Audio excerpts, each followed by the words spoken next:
Boa tarde, então. Senadora, nós sabemos que a senhora está com tempo curto, amanhã é o Dia Internacional do Meio Ambiente, e a gente fica feliz de poder, nessa véspera, contar com a sua presença aqui. A senhora já colaborou com a Rosa, já conhece a revista, então ficamos muito honrados com a sua presença. Acredito que conheça também já o módulo prosa, a senhora é a terceira entrevistada que temos na condição dessas entrevistas especiais que fazemos e que depois são colocadas online, e é um conjunto, é uma entrevista que reúne os editores da revista, grande parte deles, e eu gostaria rapidamente, se a senhora me permite, de apresentá-los. O Arthur Usner, que está com a gente, que é formado em História pela USP, Caio Polese, que é mestre artesão na arte da imagem, do som e do tempo, a Carla Rodrigues, colega feminista, professora de ética no Departamento de Filosofia da UFRJ, Cícero Araújo, professor titular de Teoria Política do Departamento de Ciência Política da USP, o Daniel Golovati, bacharel em História pela USP, Fernando Rugitsky, professor também da Faculdade de Economia da USP, o Lucas Figueiredo Silveira, graduando em Letras pela USP, Manuela Miklos, mestre e doutora em Relações Internacionais, Marcela Vieira, com quem a senhora já se comunicou, formada em Letras pela USP, fez mestrado em Tradução na Universidade de Paris 8, Marcelo Coelho, mestre em Sociologia pela USP e articulista da Folha de São Paulo, Marina Bedran, ali acima, professora de Literatura e Cultura Lusófona no Departamento de Línguas Modernas e Literatura da Johns Hopkins, nos Estados Unidos, o Matheus Ishimaru, bacharel em Física e em Filosofia pela USP, o Nicolas Guiano, que está aqui com a gente, doutor em Ciências da Comunicação pela USP, o Wallace Mazuco, que é um dos nossos artistas e doutorando em artes visuais pela Universidade de São Paulo, eu, e essa revista, só para lembrar, foi fundada e nos reuniu, quem nos reuniu aqui foi o professor Rui Fausto, da USP, que se foi o ano passado e que faz exatamente um pouquinho mais de um ano que nós perdemos, mas mantivemos a revista aqui nesse espírito crítico a partir do qual ele nos reuniu e que com ele contamos hoje com a sua presença aqui. Obrigada pelo convite. Senadora, nós vamos então passar as perguntas e nós vamos fazer uma sequência de perguntas, a senhora fica umas 10 perguntas mais ou menos, que vamos nos dividir entre todos nós, e eu vou começar com uma pergunta mais de conjuntura, depois nós devemos sair da conjuntura e tentar conversar com a senhora questões um pouco mais abrangentes. Bom, de um lado, a gente tem dois fatos importantes, né? Um associado à ala militar do governo, com a submissão do Exército à vontade aos abusos reiterados praticados pelo presidente da República, manchete nos últimos dias, com o que se passou ontem, né? A decisão do Exército de não punir o ex-ministro da Saúde, pela sua participação enquanto general da ativa numa atividade política, mas há também os delitos praticados pela pasta do meio ambiente, do governo do Passa Boiada. A pasta tem à sua frente hoje um ministro que tem 2 investigações em curso, abertas por ordem do STF, a mesma suspeita de envolvimento do ministro em exportação ilegal, digamos, contrabando de madeira, e nós queríamos começar perguntando à senhora como é que a senhora vê o desenrolar desses 2 fatos na presente conjuntura brasileira. Por favor. Primeiro, é uma satisfação poder conversar com todos vocês. Muito obrigada pelo convite. E, em segundo lugar, acho que nessa Semana do Meio Ambiente temos aqui fatos de proporção altamente relevante, infelizmente, de forma negativa, para o meio ambiente, para a democracia e para o interesse da sociedade brasileira. No que concerne à questão dos militares, o que nós temos aí é uma ética de conveniência por parte desse governo. Esse governo opera o tempo todo a partir de uma ética de conveniência, se é que a gente pode dizer que ele tem alguma ética. No caso, os militares estão quebrando com um princípio constitucional de que as Forças Armadas, o Exército, deve estar a serviço do Estado brasileiro e não a serviço desse ou daquele governo de plantão. E para ficar a serviço do Estado e não do governo de plantão, é preciso que a lei seja observada, que a Constituição seja cumprida, que as Forças Armadas estejam subordinadas a um governo civil e que, para isso, deve observar o princípio da hierarquia que, nesse momento, foi quebrado. Esse governo, para não punir um dos seus asseclas, acaba punindo principalmente a nossa democracia e criando um grave problema em relação a essas insubordinações. É lamentável o que está acontecendo e nós sabemos as consequências de tudo isso, essa politização das Forças Armadas, essa politização de membros das Forças Armadas. Não quero crer que sejam todos, não vamos generalizar, mas a atitude da não punição acaba sendo um forte prejuízo para a democracia, para as instituições. Aliás, o governo Bolsonaro é a única coisa que ele sabe fazer. Ele sabe democratizar danos. A única democracia que ele pratica é a do dano. Ele não cuida da saúde, e aí é dano para todas as pessoas. Ele não cuida da educação, e os futuros dos nossos jovens e crianças está sendo sequestrado. Ele não cuida do meio ambiente e o futuro da humanidade está sendo ameaçado. Ele não cuida da democracia, do funcionamento correto das instituições, e a gente vai vendo o tempo todo essa mistura de polícia, de forças armadas, de tentativa enfim, de cooptação por algum tipo de benesses, não é? Para ter os militares ao seu lado. O governo, nesse momento, em nome de proteger uma pessoa, ele vulnerabiliza uma instituição que não deveria ser vulnerabilizada no nível em que foi posto.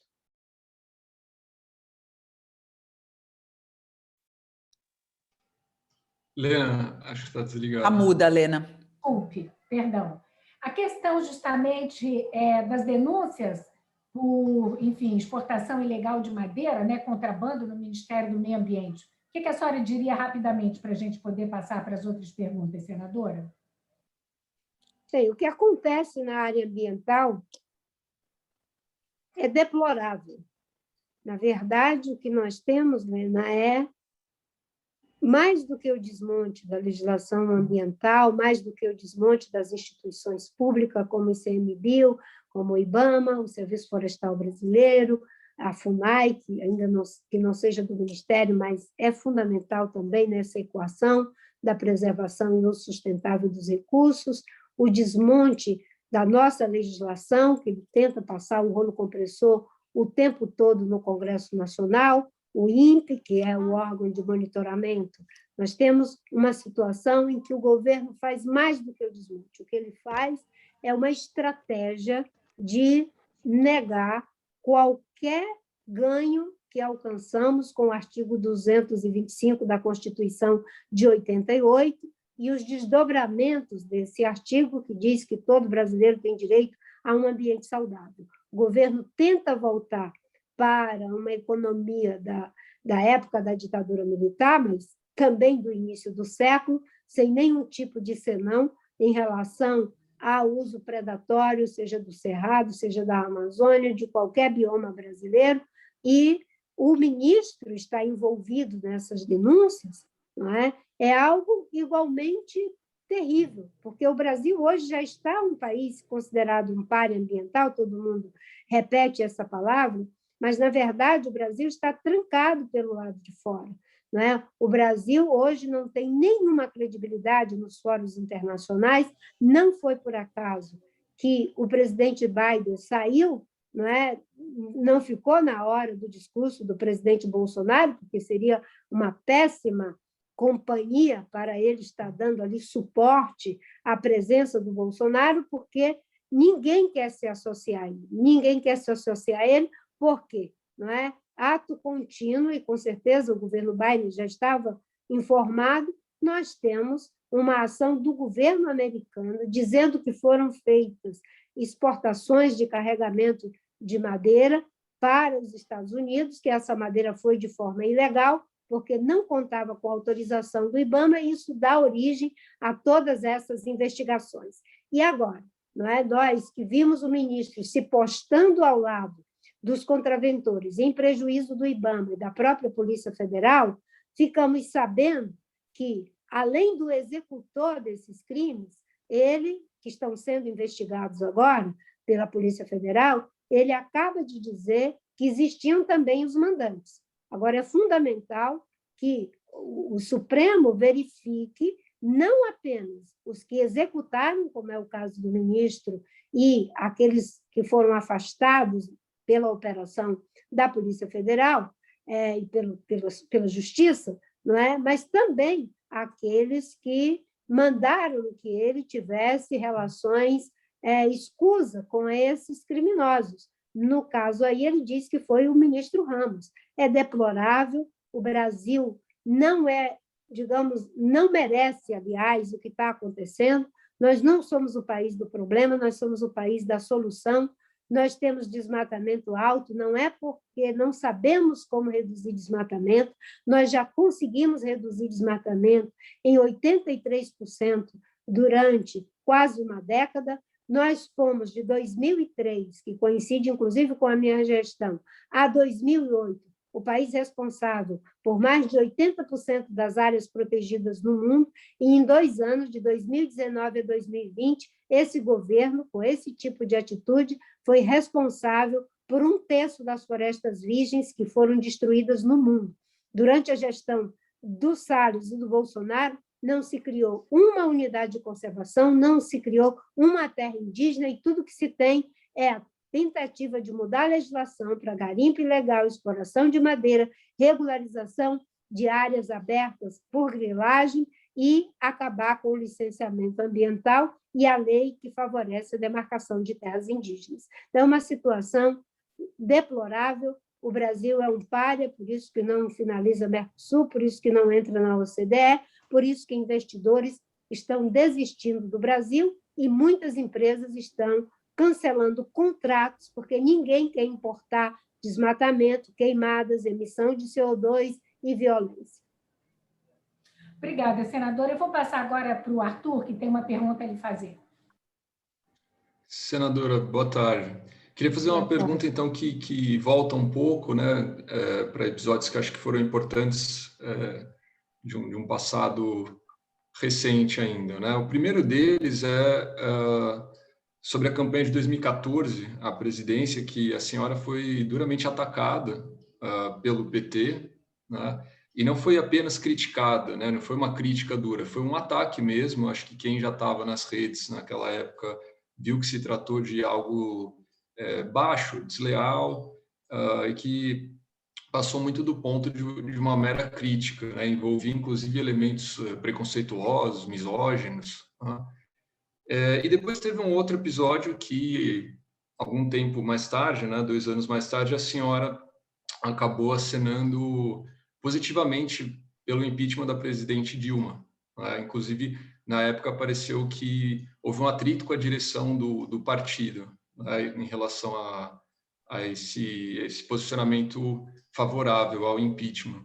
E eu queria perguntar para a senhora qual é o balanço que a senhora faz dos dois eventos, desses 2 acontecimentos. Bem, eu vou começar pelo último, em relação à questão do impeachment. A rede, para quem não conhece o funcionamento da rede, e que vem com a cultura dos partidos tradicionais,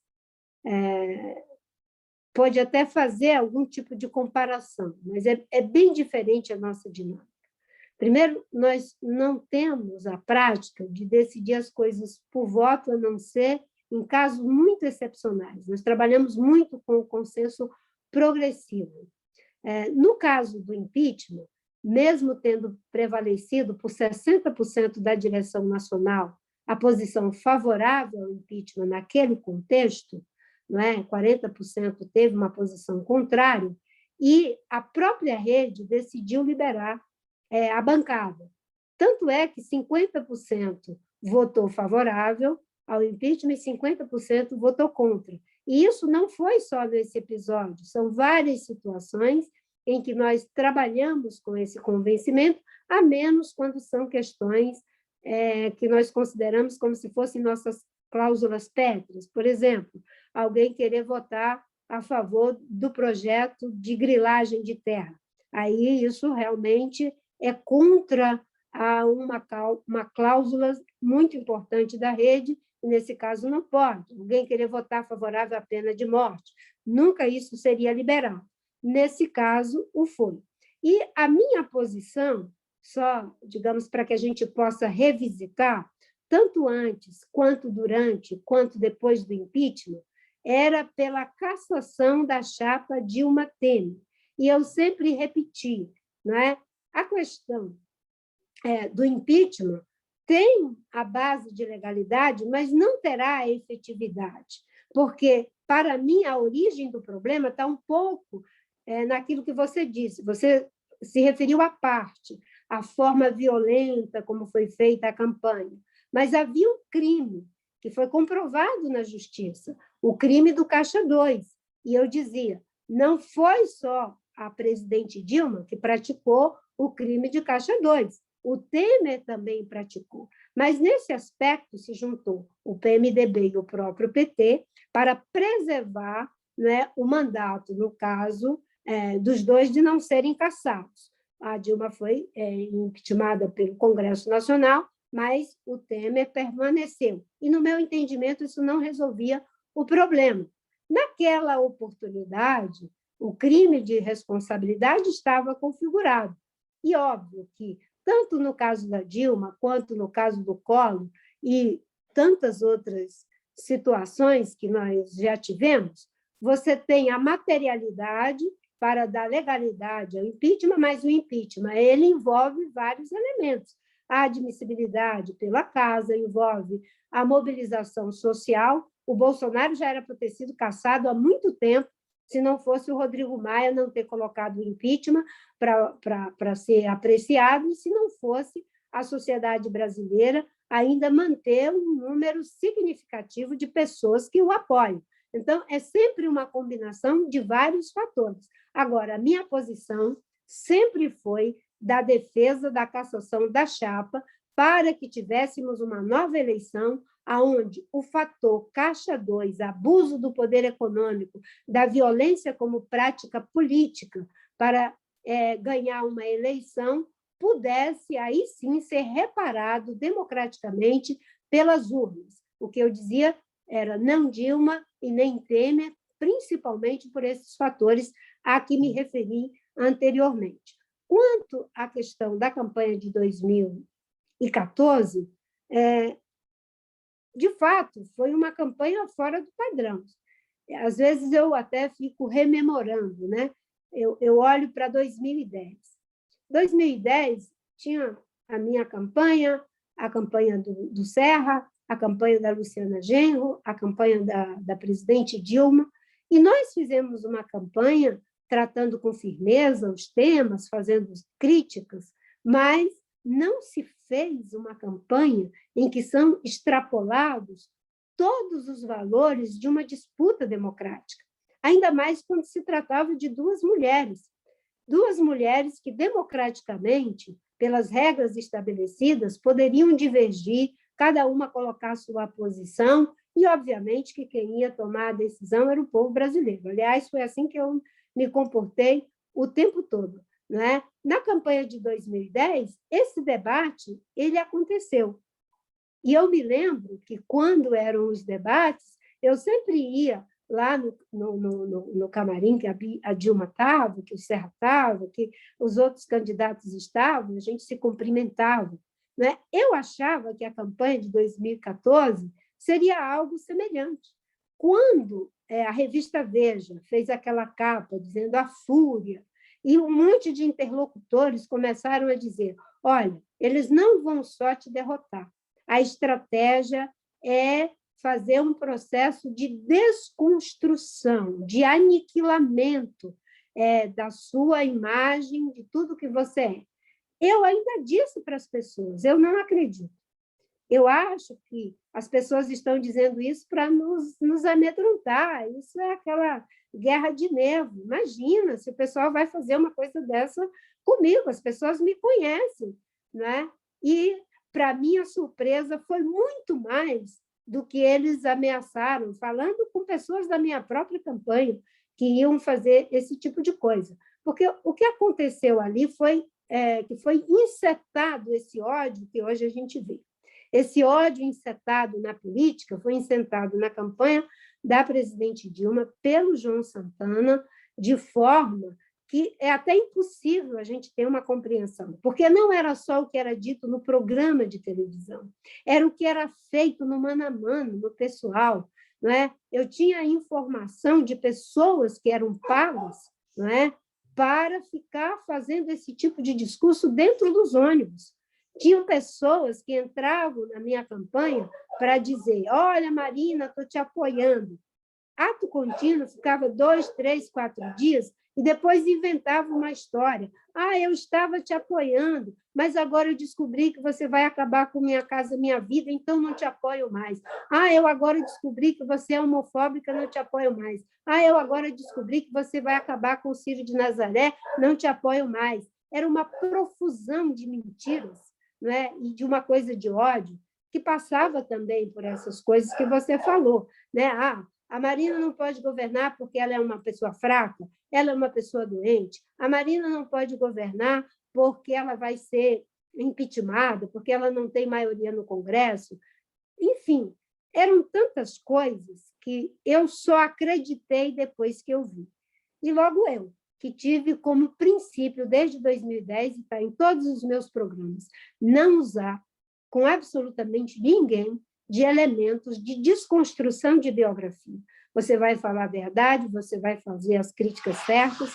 Quando eu descobria qualquer coisa de caráter pessoal, de desconstrução, de quem quer que fosse, da Dilma, do Aécio, a minha campanha era imediatamente autorizada a não compartilhar esse tipo de coisa. Esse ódio que a gente tem, não é? Ele começa com alguns dos bons, porque são os seus que estão fazendo vistas grossas. Só que depois, né, quando o gênio da garrafa é solto, é muito difícil fazê-lo voltar de volta, né, entrar de novo na garrafa. Foi um processo difícil, mas eu tinha como princípio, né? E olha que era difícil porque eu só tinha 2 minutos e 20 segundos. A presidente Dilma tinha 500 milhões declarados, 500 milhões não declarados, 12 minutos de televisão e fazia um programa cinematográfico para desconstruir o projeto político que eu estava advogando. Infelizmente, com tristeza, eu digo isso, porque o que eu esperava é que tivéssemos feito o debate de 2010, né? E que ganhasse de acordo com as regras, né? Pela vontade da sociedade e não pela força do poder político e nem do poder econômico e nem pela violência política. Obrigada, senadora. Eu vou passar agora a palavra para o Cícero, que tem uma pergunta a lhe fazer. Para? Boa tarde, senadora. Boa tarde. Obrigado pela sua presença. Cícero, né? Cícero. Cícero. Senadora, como a senhora compreende o crescimento das correntes de extrema-direita que estão, digamos assim, assolando as democracias no mundo todo? A que a senhora atribui esse fenômeno? A senhora considera que os regimes democráticos, inclusive o brasileiro, conseguem aguentar esse choque?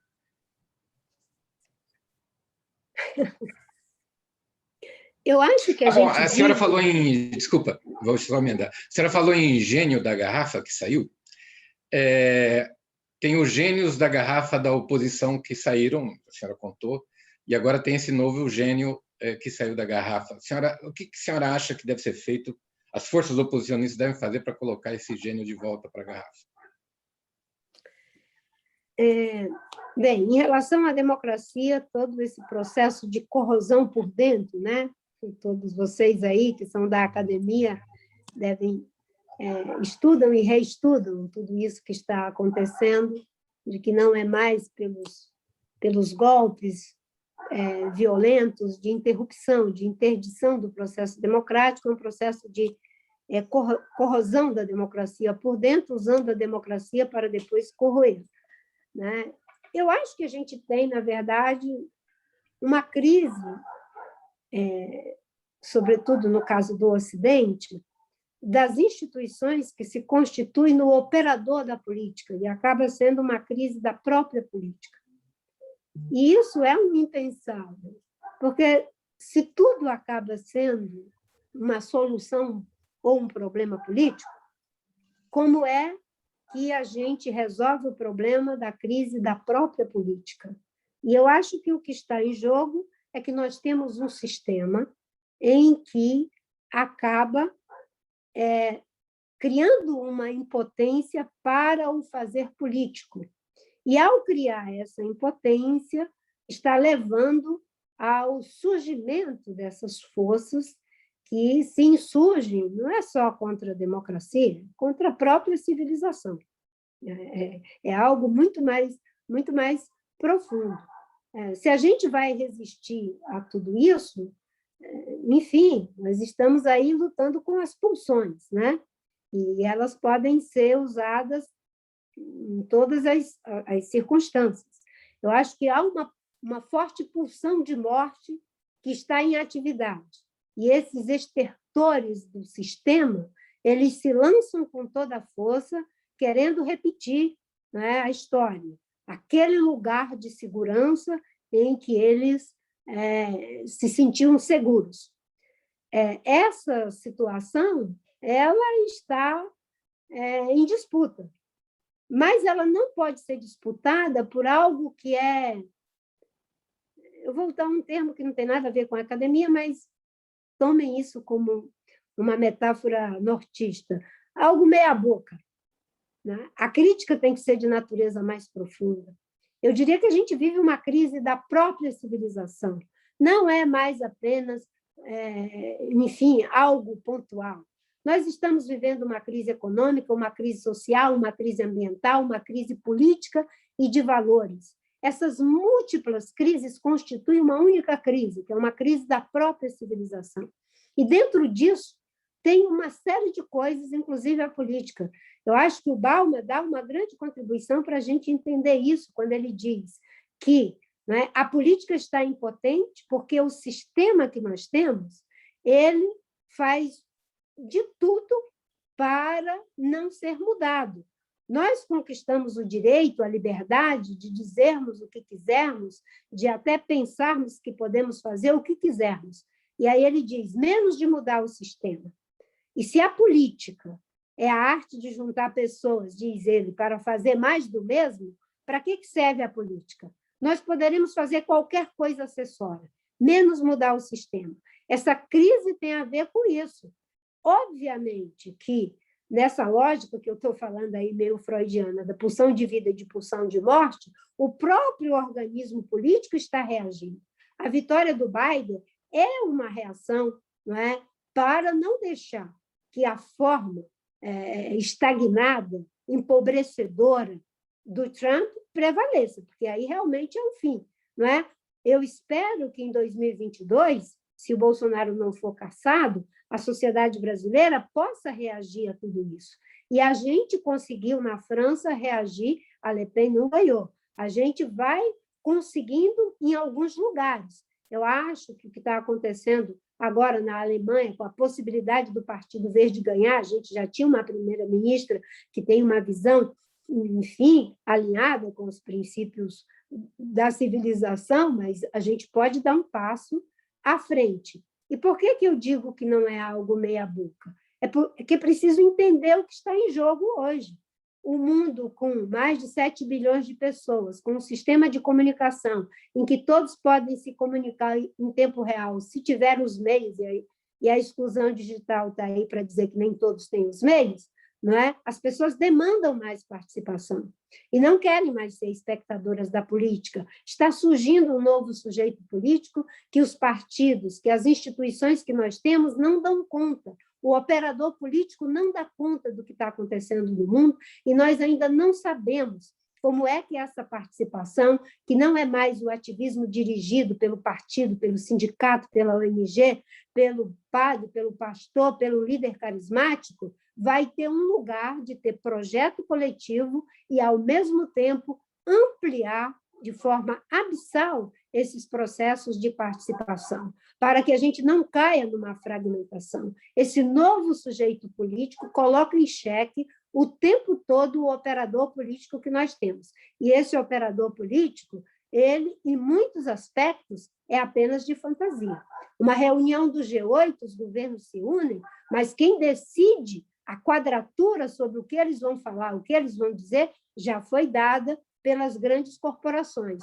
Hoje já não é mais nem a justiça que consegue interditar determinadas questões. Quando o Trump começou a mentir, foi o Google, foi o Facebook, foram digamos assim, as mega empresas da comunicação do mundo, dessa comunicação moderna, que os interditou. Como é que funciona a democracia? Como é que funciona a política quando os operadores da política estão se esvaziando e o sistema ganha força por si mesmo como um leviatã que é capaz de antecipar todas as jogadas? É disso que se trata. Tem algo de natureza mais profunda, por isso que eu digo que é uma crise da civilização. O mundo já foi orientado pela magia, o mundo já foi orientado pela teologia, já foi orientado pela mitologia, mas tudo isso se condensa e é orientado pela política.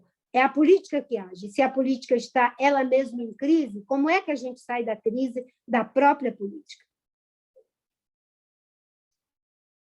Obrigada, senadora. Eu vou passar agora para a nossa colega Marina Bedran, que fala lá dos Estados Unidos. Marina, por favor. Minha xará. Boa tarde, senadora Xará. Boa tarde.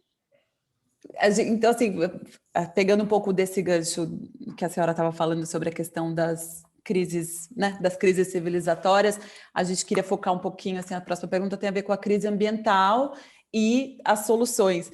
Apenas uma ponte que a senhora comentou no texto que escreveu para esse último número da Rosa, né? Uma coisa muito interessante que a gente tem tentado perguntar para os entrevistados aqui, que você diz que o meio ambiente não cabe nos planos e modelos nem da direita e nem da esquerda, quer dizer, então a gente tem uma crise que é uma crise planetária e a gente não tem nenhuma política de direita nem de esquerda que apresentam soluções, digamos assim, viáveis. Mas então a pergunta vai nesse sentido, porque a senhora tem participado de iniciativas com ex-ministros do meio ambiente na denúncia desses imensos estragos, né, que agora, no presente, a gestão Bolsonaro tem provocado, e o desmonte de todo o aparato institucional criado desde a redemocratização e com vistas a uma gestão consequente e sustentável do patrimônio natural cultural, digamos assim. Pensando no futuro, quando acabar, e a gente espera que seja logo essa era Bolsonaro, a senhora julga que a frente ambiental será capaz de seguir sendo agregadora e talvez uma por onde a unidade dos setores progressistas possa acontecer, tanto na crítica ao passado, e aqui o exemplo de Belo Monte, quanto na ousadia de romper com esses velhos modelos de desenvolvimento econômico, e aí o consumo de massa e a questão do mercado doméstico. Então, a gente queria saber a sua opinião.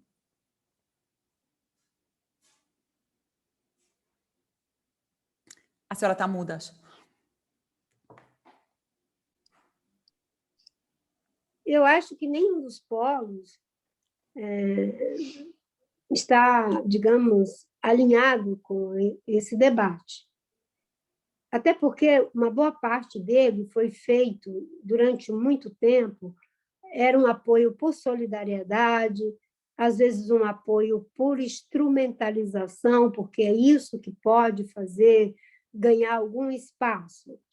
E o que estava acontecendo no mundo era esse debate da capacidade de suporte do planeta para uma visão de desenvolvimento linear, uma visão de desenvolvimento com recursos infinitos do planeta, que sabemos são finitos, que o desenvolvimento não é linear, que o crescimento não tem como ser linear, e de que nós temos um planeta que nos limita, e de que nós não podemos, não respeitar as leis da natureza, e muito menos as leis que fazemos para poder proteger as bases naturais da nossa existência.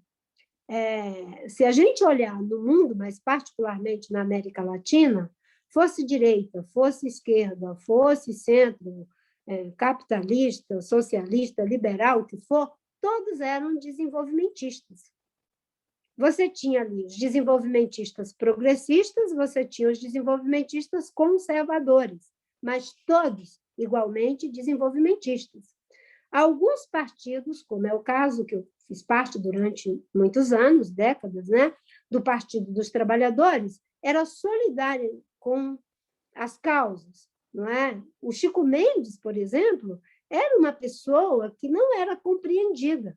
E muita gente, dentro do próprio PT, dentro da própria CUT, dizia que o Chico fazia um jogo dos Estados Unidos, que aquilo era uma agenda da burguesia, que a burguesia estava querendo atrapalhar, a reforma agrária dos trabalhadores, porque nós queríamos a reserva extrativista, que era um modelo que não dividia a terra em lotes quadrados, mas que fazia com que a floresta fosse preservada e você tivesse ali o usufruto, não para a agricultura, na lógica da reforma agrária que acontecia no Sul e no Sudeste. Então, esse debate, essa visão desenvolvimentista, ela continua, ela está presente. E muitos vão colocando o meio ambiente ainda na lógica de conciliar, na lógica de fazer algum tipo de concessão, mas não é uma visão de que nós precisamos nos deslocar do atual modelo insustentável para um modelo sustentável em todas as dimensões, econômica, social, ambiental, cultural, eu diria que política de valores, e na visão da sustentabilidade, que valores aqui no sentido da ética, e também até mesmo estética, porque esse modelo, como diz a música, constrói e destrói coisas belas. Então, não há uma preparação. Essa unidade que está se tornando, ela se dá pelas circunstâncias, a ciência tem contribuído muito para ela. O que está acontecendo? É fato que a capacidade de suporte dos ecossistemas está esgotada, é fato que a perda de biodiversidade, a desertificação, o Armagedon, que é as mudanças climáticas, se continuarmos emitindo CO2, destruindo biodiversidade, nós estamos comprometendo a vida no planeta. Então, está sendo feita uma inflexão e teremos, sim, que mudar o modelo no quesito proteger as bases naturais da nossa existência. Agora, da mesma forma que nós tivemos os desenvolvimentistas progressistas, nós vamos ter os sustentabilistas progressistas. Do mesmo jeito que nós temos os desenvolvimentistas conservadores, nós vamos ter e temos os sustentabilistas conservadores. Os sustentabilistas conservadores, eles pensam, temos que proteger a natureza, manter o modelo econômico, a lógica do mercado, fazer algumas concessões, porque, afinal de contas, tem também essas outras dimensões, cultural, social, são concessões, não é uma transformação profunda do sistema. Esses sustentabilistas conservadores continuarão com a lógica de mercado, digamos assim, natureza, numa simplificação. Existirão, e eu me enquadro, ou pelo menos me intitulo que me enquadro, porque sempre me perguntam se eu sou de esquerda, direita, centro, lado, e eu digo que eu sou sustentabilista progressista, porque eu quero preservar as bases naturais do desenvolvimento, mas eu não quero um mundo que gera riqueza para meia dúzia, enquanto temos a pobreza de bilhões. Eu não quero um mundo em que as pessoas se sentem felizes se elas tiverem as coisas.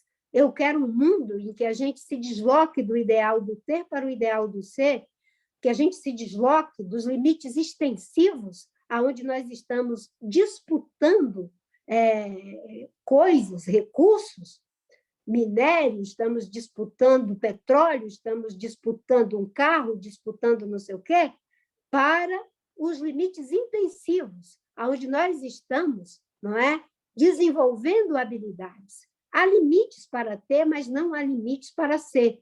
É nesse sentido que eu entendo que o novo modelo não é só uma forma de fazer, é uma maneira de ser, uma visão de mundo, um ideal de vida. E isso vai continuar em disputa. Agora, tem um ponto do qual não temos como sair dele, né? Ninguém consegue viver, pelo menos até agora, que não seja nesse planeta. E ele vai precisar de terra fértil, de água potável, de ar para respirar. Agora, tem uma equação, né? Se o planeta tem limites e nós desenvolvemos a nossa psique, desenvolvemos o nosso sentido de liberdade, de felicidade, de ser produtivo, de ser criativo e livre, com o ideário de um planeta ilimitado em que eu poderia gozar em absoluto do corpo da Terra, sem nenhuma interdição para esse gozo, e agora eu estou sendo interditado pelas circunstâncias que me impõem, como é que eu vou ser criativo, produtivo e livre em um planeta que me limita? Só tem uma saída, esses novos deslocamentos. E, para isso, a política terá que adquirir plasticidade. Para isso, não é? A visão de economia terá que adquirir plasticidade, a visão do que é ser próspero, do que é ser feliz, tem que ter essa plasticidade, não é? Como diz o Lacan, a coisa mais estranha que existe, por isso a gente quer eliminar o outro, não é? A gente quer eliminar aquele que goza diferente da gente. Todos temos um gozo no ideal do ter. Deslocar para o ideal do ser, onde existem limites intensivos, onde não há limites para fazer o melhor poema, compor a melhor música, escrever o melhor livro. É nesse lugar que nós vamos exercitar a nossa liberdade. E isso é algo que vai estar em disputa política, filosófica, teórica, afetiva e em todos os níveis. Então, senadora, dando sequência a tudo que a senhora falou, a esse pensamento estruturado dentro dessa visão de transformação do ter para o ser, por que a senhora acha, e talvez a senhora não ache, mas, enfim, desculpe a pergunta, a forma de formular a pergunta, mas me parece que a rede ela não consegue crescer no ritmo que ela deveria crescer diante das evidências que estão colocadas, né, dessa urgência ecológica, para dizer assim, para dizer rapidamente.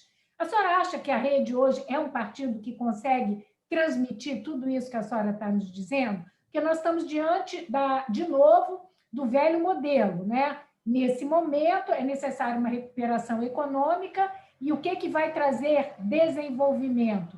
As commodities, né? A gente já viu que o preço das commodities vem subindo, enfim, sobretudo minério, daí a grande agressão que a gente assiste, né? Da questão, enfim, de todos aqueles que querem explorar a mineração no mundo inteiro, e agora em águas profundas, e também em Marte, quer dizer, a folia, né? A loucura da mineração toma todos os corpos e todas as mentes. Por que, diante de tudo isso, o partido vê, a rede, aqueles que, como a senhora, são sustentabilistas, por que eles não crescem no Brasil? Obrigada. Bem, primeiro, fazer uma separação, né? Existem aquelas coisas que têm um ponto comum com aquilo que eu penso e a rede, e aquilo que é um pouco, digamos assim, o meu discurso próprio, e que eu tenho a liberdade de fazê-lo, independente se a rede vai assumir ou não esse discurso. Isso é, digamos, nos últimos 15, quase 20 anos, quase 20 anos, eu fui fazendo essa inflexão em contato, sobretudo, com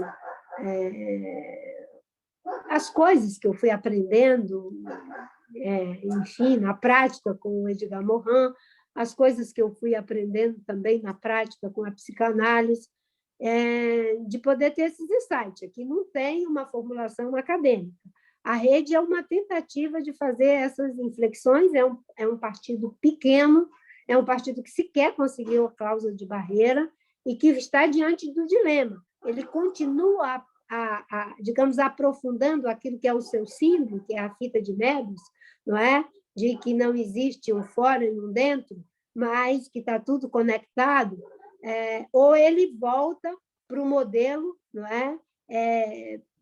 Vai numa linha mais pragmática. Isso, em algum momento, vai se colocar em disputa, porque, como diz o Harari, né, naquele livro dele lá, não sei se é, enfim, o 21 lições para o século XXI, ou se é o Homo Deus, não sei agora, não estou lembrado, o Sapiens, que ele diz que a história é feita de muitas possibilidades e que nem sempre a gente escolhe as melhores possibilidades.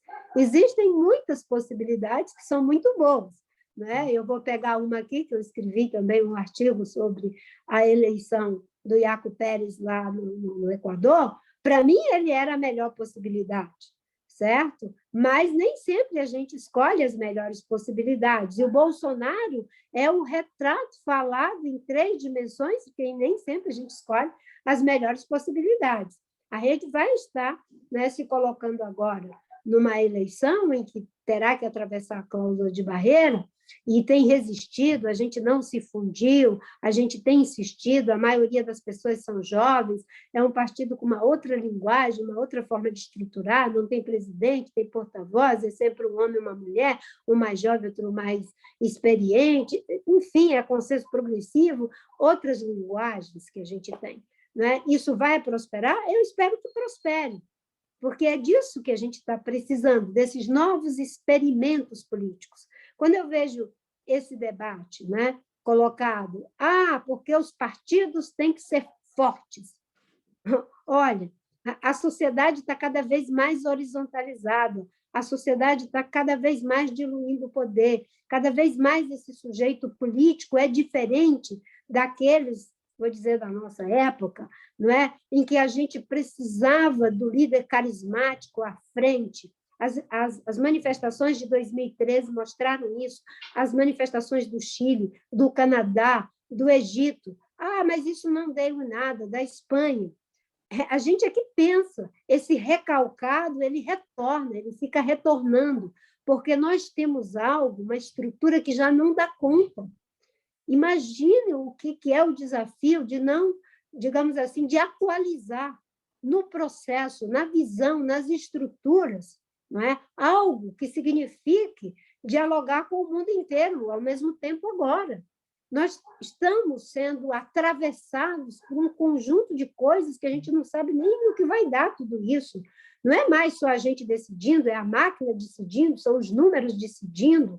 É uma discussão completamente maluca. Eu li um tempo atrás um livro de um linguista chamado, acho que é Henri Dufault. Ele escreveu um livro maravilhoso, não tem nada a ver com religião, não, né?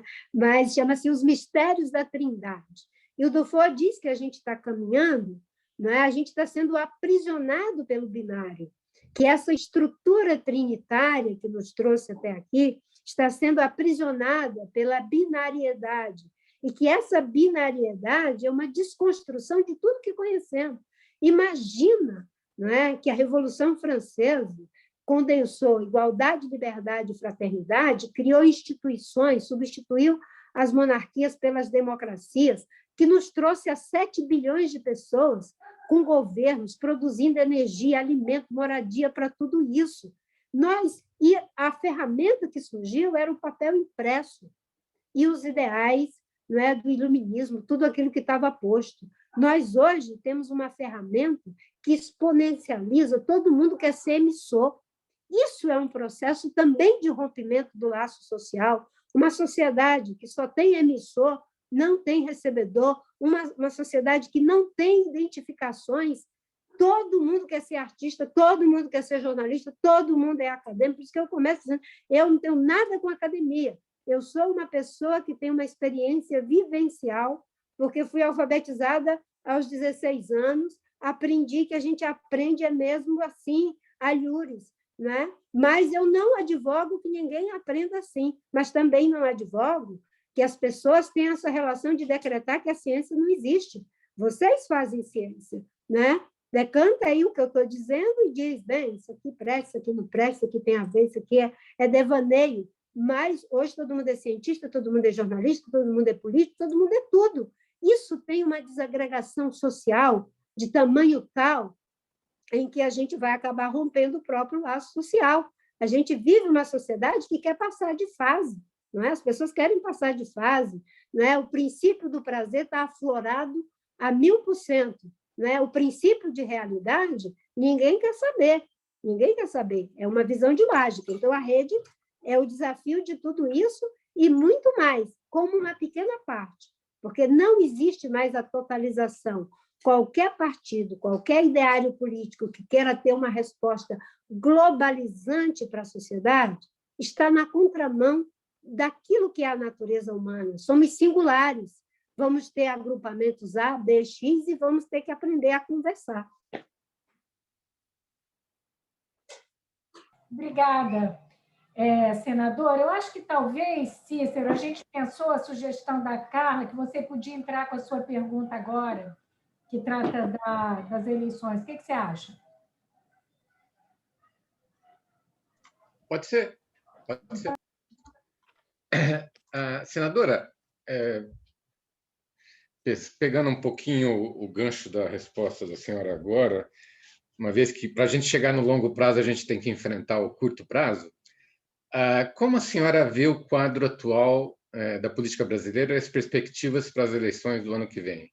O seu partido pretende concorrer à eleição presidencial com um candidato próprio? Cícero, acho que essa sua pergunta ela não cala em nenhum de nós, né? Porque como nós sabemos que não podemos mudar de fase, a gente tem que viver o processo para poder alcançar algum resultado, esse é o desafio que está posto para todos nós.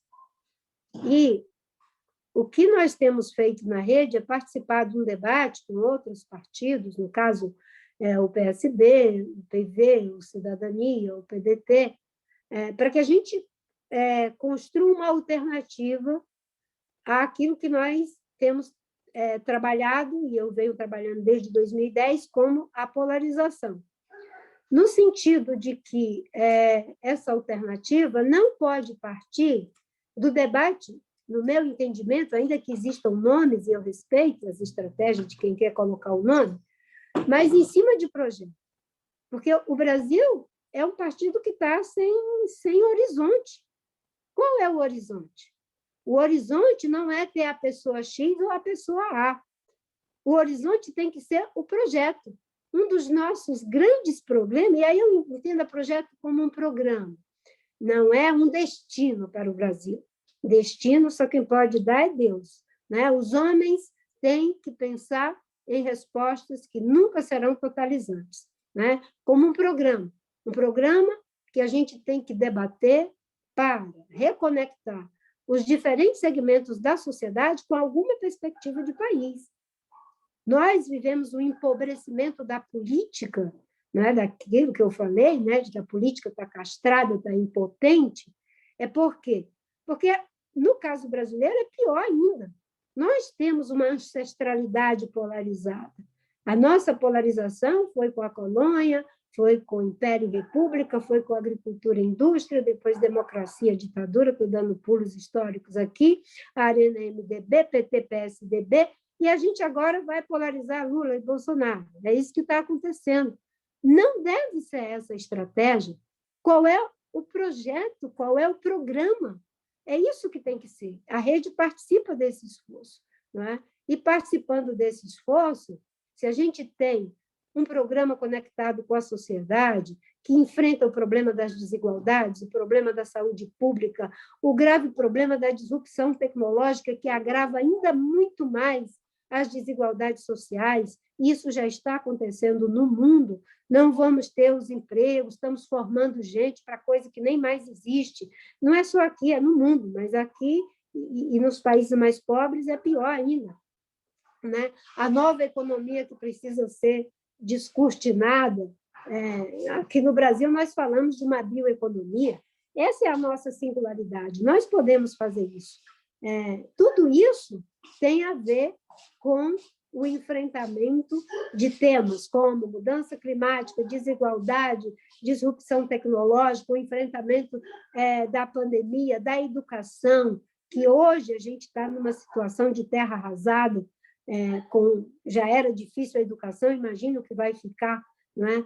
Das novas formas de como a gente vai se relacionar, inclusive com enfim, essa visão exacerbada de acúmulo de riqueza que nós temos no mundo e particularmente no Brasil. Então, tudo isso é que deve ser o debate. Depois vamos verificar qual é a melhor pessoa para fazer vitorioso esse projeto. Aí sim a gente teria uma atitude que eu acho que é construtiva para uma nova qualidade política, que não é discute a pessoa e depois a gente faz o programa, né, quando chegar lá.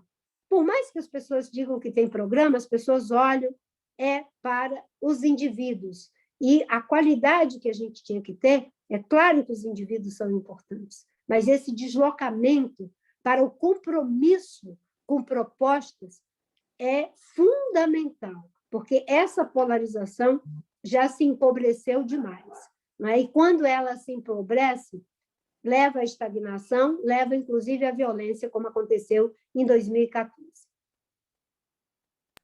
Obrigada. E que está acontecendo agora de forma, enfim, né? E que, aliás, né, isso também foi gerado nesse terreno fértil das decepções, das polarizações, das faltas de compreensão estratégica, né, dos diálogos. A gente tem que aprender que os dois partidos da social-democracia não foram capazes de conversar entre si.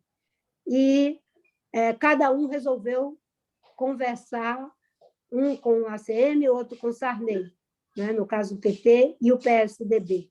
E o Fernando Henrique matou a charada. Cada um fica batalhando para ver quem é que lidera o atraso. Será que não é hora da gente batalhar para ver quem é que coletivamente lidera os avanços? Não é? Gente tentando liderar o atraso, a gente já teve, não é? Com essas forças políticas. Vamos tentar liderar os avanços, e os avanços nunca vai ser algo de um grupo apenas, de um grupo de iluminados.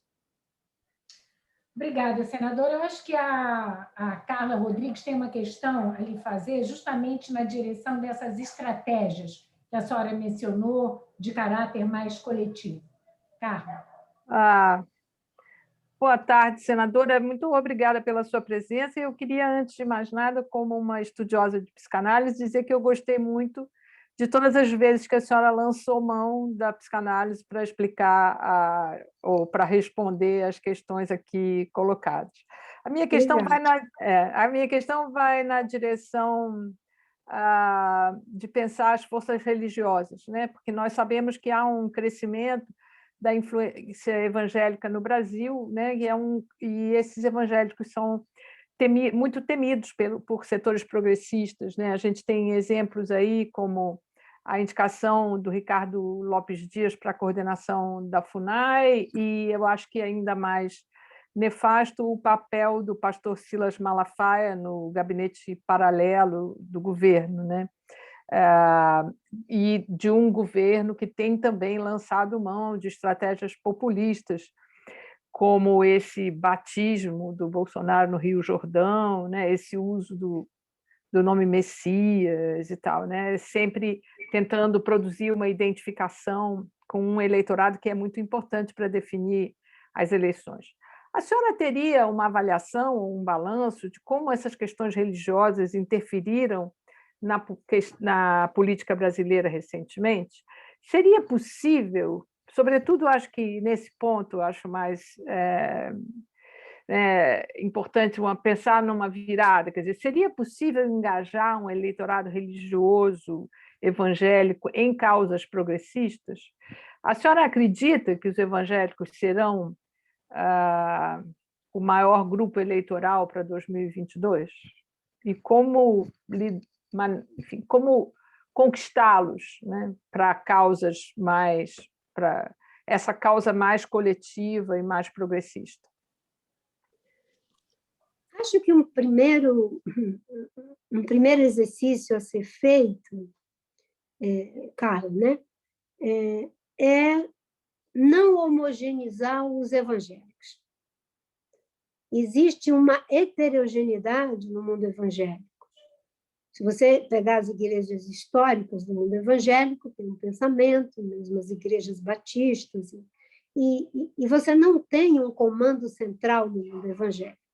É claro que existe uma maioria que tem um pensamento conservador e muitos instrumentalizam a política e se deixam instrumentalizar pela política.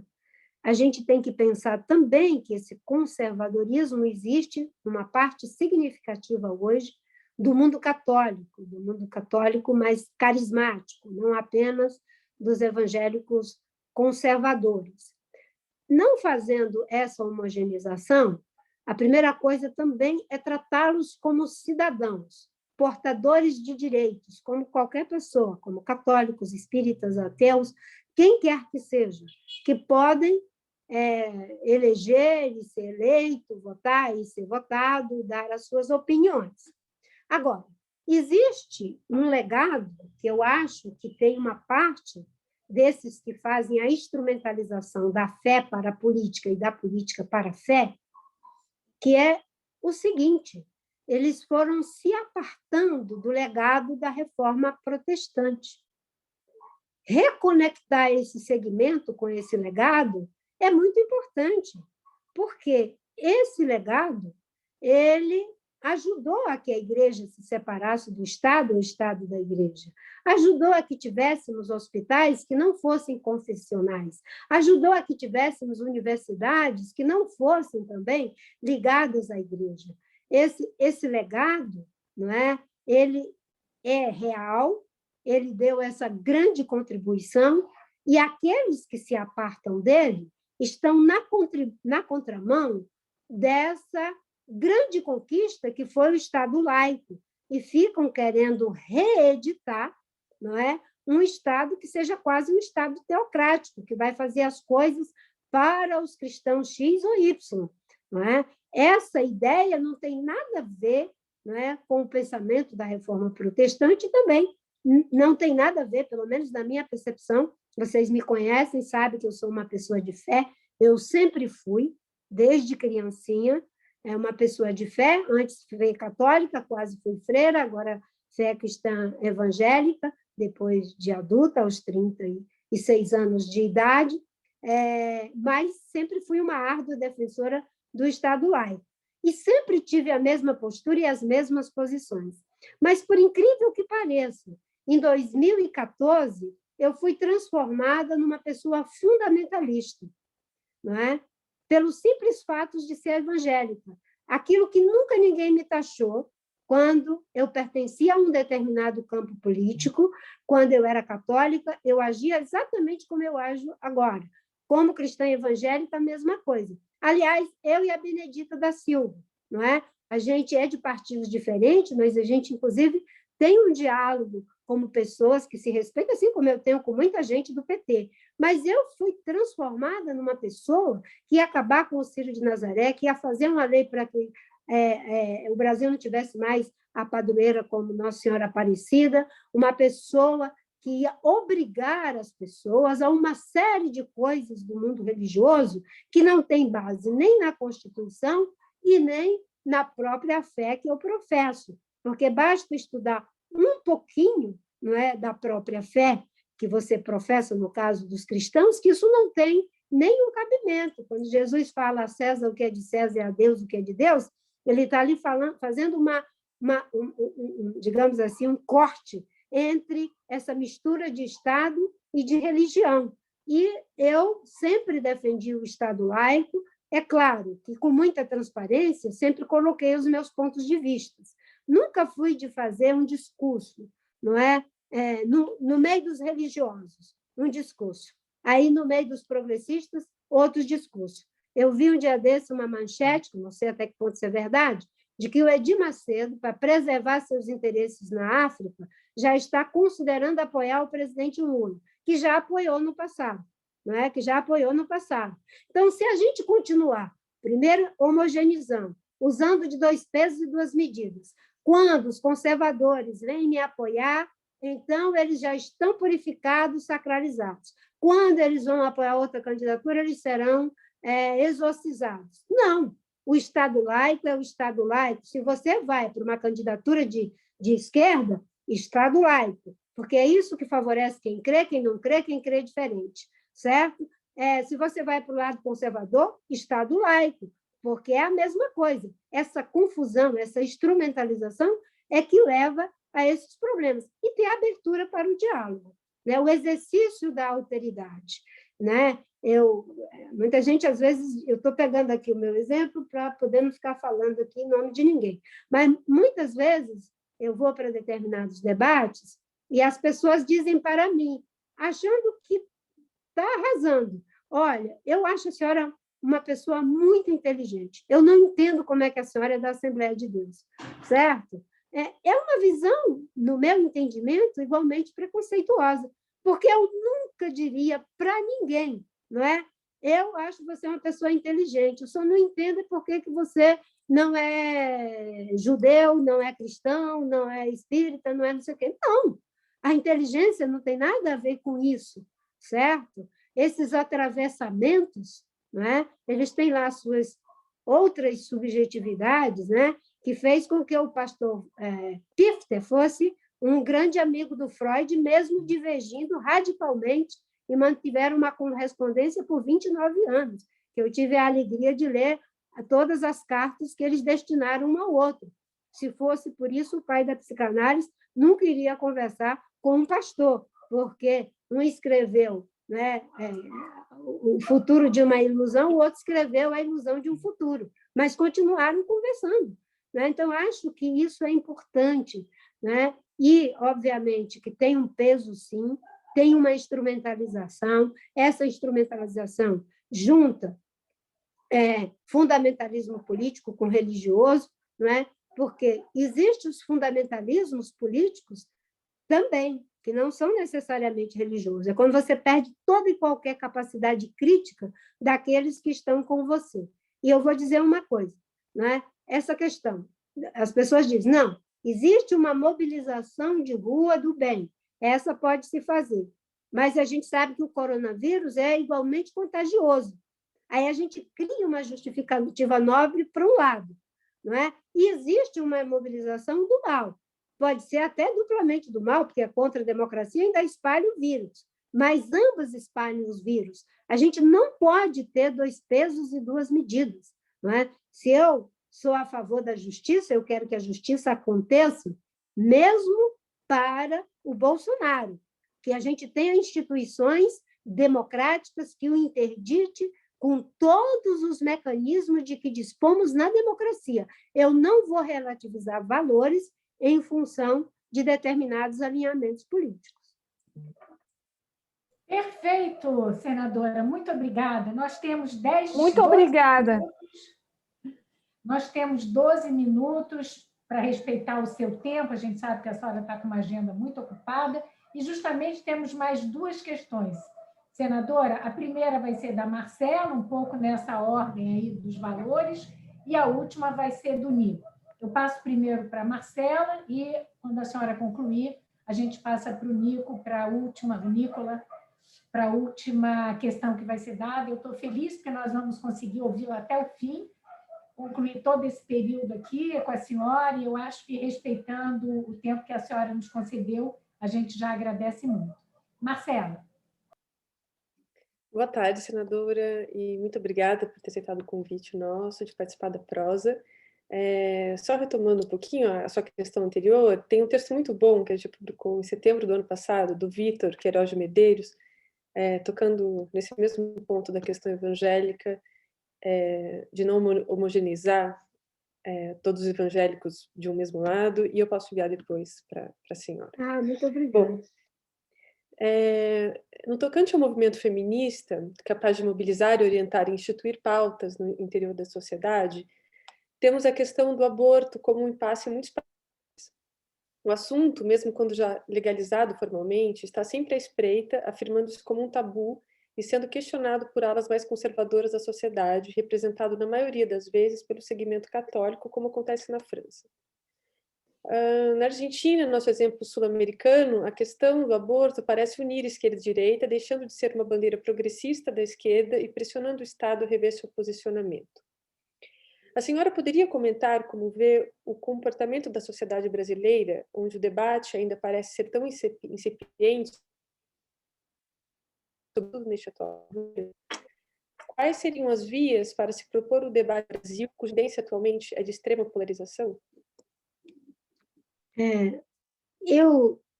Esse é um tema pelo qual eu acabo pagando um preço bastante alto, tanto no mundo progressista quanto no mundo conservador evangélico, né? Aliás, não é só isso, tem outros também, mas nas campanhas de 2014, principalmente, foi muito fortemente usado, né? A primeira coisa que eu acho que um debate com esse nível de sensibilidade num país com a complexidade social, cultural, religiosa que tem o Brasil, é a gente evitar as polarizações ensurdecedoras, aonde cada um já está, digamos assim,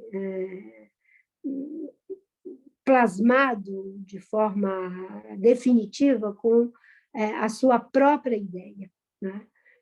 E se dispor ao debate, a esse encontro. E quando eu dizia isso nas campanhas, não é? As pessoas que, por suas razões e por seus, enfim, direitos de defesa, de visão de mundo e de tese, defendem o aborto, já me faziam uma crítica muito forte. E as pessoas, né, do mundo religioso, do qual também faço parte, já me faziam uma ferrenha crítica porque era para simplesmente contestar. O que eu dizia? Vamos colocar todas as informações necessárias de quem é contra e de quem é a favor, porque não é só ser contra e a favor, evocando uma série de razões para cada lado.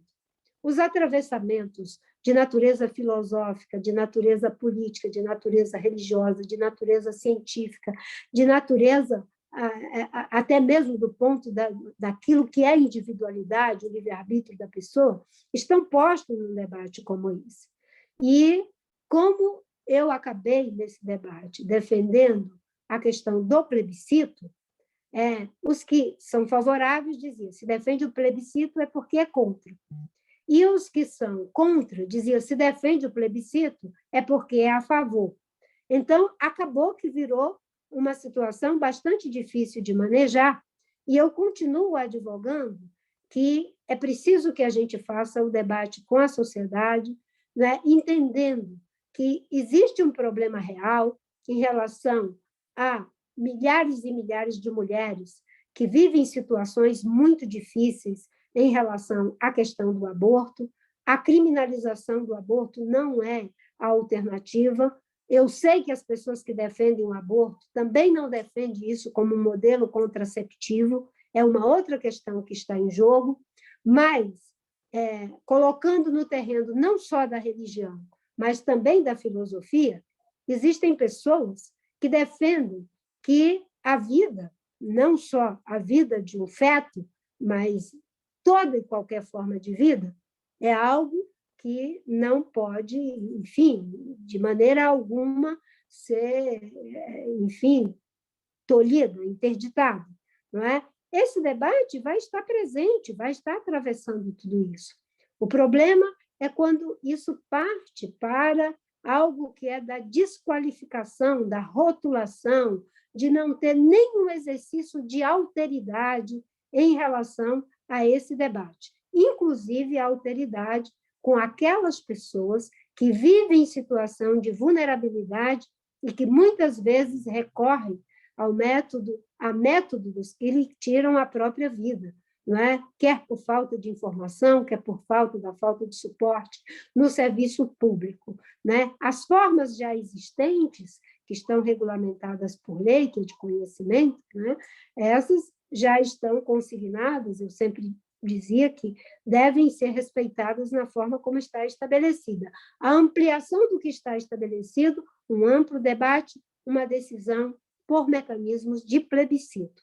Essa é a posição que eu advogo, mas sabendo que é muito difícil nesse terreno do rótulo, da polarização, em que ninguém quer entrar no mérito, ninguém é muito amplo, né? A maioria não quer entrar no mérito das questões, quer simplesmente, né, vocalizar aquilo que é o seu lado, digamos assim. Então, nesse terreno fica muito difícil mesmo.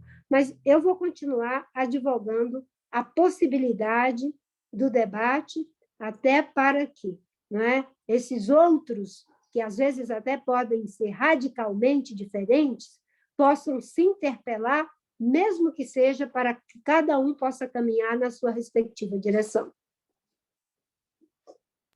Muito obrigada, senadora. Nós vamos agora para a última pergunta que o Nicolas vai colocar para a senhora. E quando a senhora concluir, nós temos exatos 4, 5 minutos. Eu vou fazer um fechamento e, enfim, passo a palavra para o Nicolas para a última questão. Boa noite, senadora.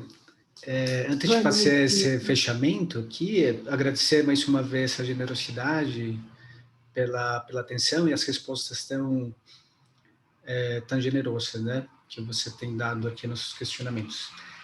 Senadora, na minha opinião, o projeto central do governo Bolsonaro está articulado na ausência de futuro.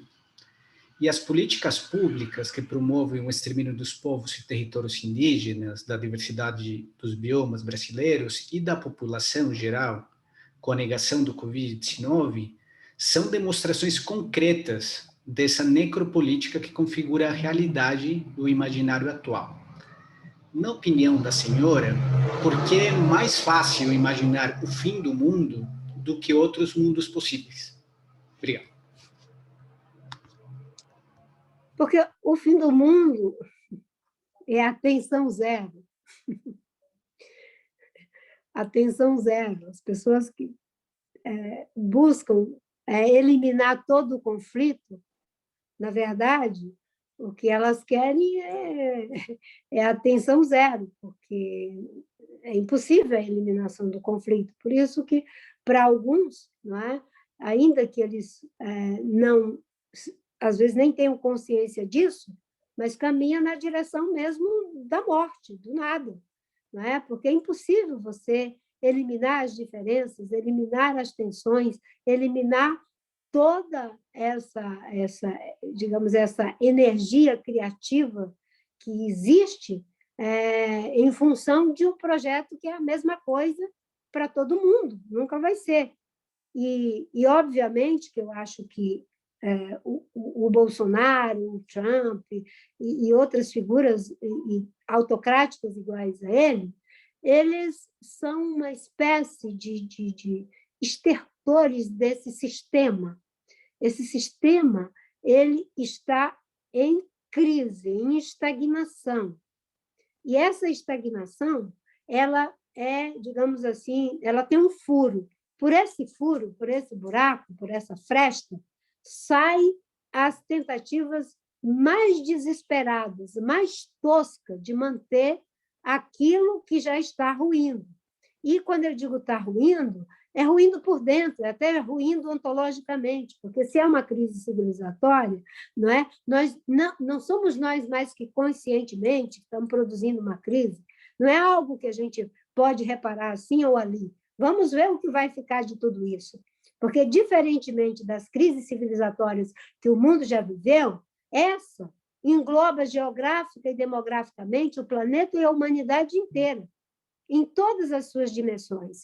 E esses estertores de manter o sistema naquela mesma visão de infinitude dessa nossa possibilidade de evolução, eles vêm com essa lógica bolsonarista, essa lógica trumpista. E é muito mais fácil agregar pela infantilização, com todo respeito à infância, não é? Do que pela responsabilização dos atos.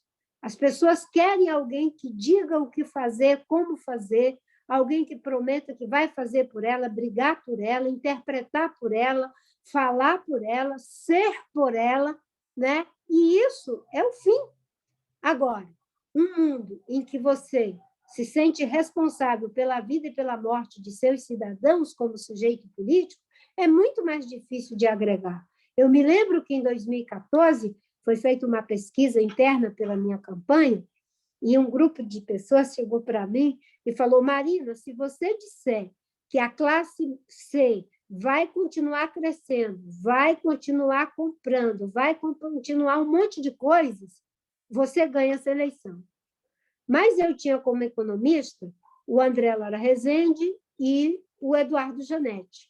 E todos os dados que eles me mostravam é de que aquela situação estava sendo mantida artificialmente e de que aquilo ia ruir ato contínuo à eleição. Não tinha como segurar nos patamares em que estava posto. E eu falei, então, eu não posso dizer. Mas você diz, porque se você disser, você vai ganhar a eleição. Eu digo, eu não posso dizer. Eu não posso dizer porque eu não quero ganhar a eleição com uma mentira para depois ser cobrada por essa mentira.